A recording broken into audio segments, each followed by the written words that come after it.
Bismillahirrahmanirrahim. Assalamualaikum warahmatullahi wabarakatuh.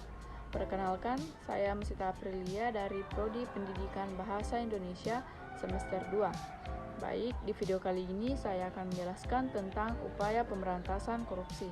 Adapun bagiannya yang pertama, konsep pemberantasan korupsi. 2. Upaya penanggulangan kejahatan dengan hukum pidana. Yang ketiga, strategi dan upaya pemberantasan korupsi. Adapun konsep pemberantasan korupsi yaitu konsep atau program tunggal untuk melakukan pemberantasan korupsi. Ada begitu banyak strategi, cara atau upaya pemberantasan korupsi yang dapat dipilih atau dilakukan suatu negara atau organisasi yang kesemuanya harus disesuaikan dengan konteks negara atau asosiasi. Baik itu konteks sosiopolitis, sosioekonomis, sosiokultural, serta konteks lainnya. Strategi pemberantasan korupsi juga harus disesuaikan dengan sifat-sifat masyarakat maupun organisasi yang dituju. Setiap negara, masyarakat, maupun organisasi harus mencari cara untuk mereka sendiri menemukan solusi pemberantasan korupsi. B. Upaya penanggulangan kejahatan dengan hukum pidana.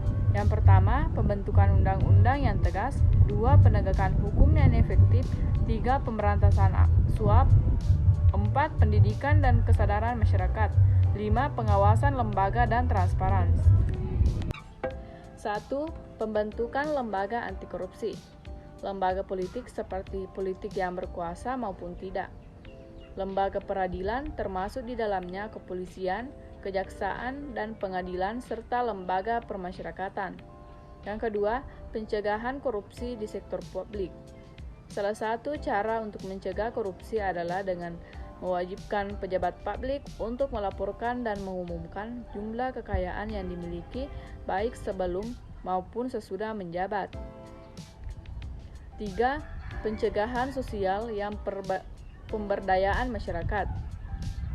Salah satu upaya untuk memberantas korupsi adalah memberi hak pada masyarakat untuk mendapat akses terhadap informasi.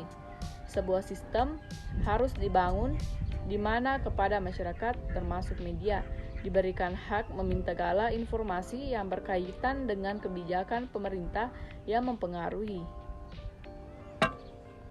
4. Perbuatan berbagai instrumen hukum yang mendukung pencegahan dan pemberantasan korupsi.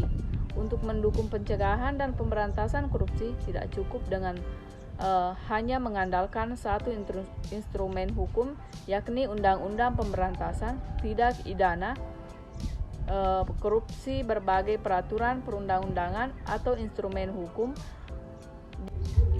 5. Kerjasama internasional. Hal lain yang perlu dilakukan dalam memberantas korupsi adalah melakukan kerjasama internasional atau kerjasama baik dengan negara lain maupun dengan internasional NGOs. Sebagai contoh di tingkat internasional. Yang keenam, monitoring dan evaluasi.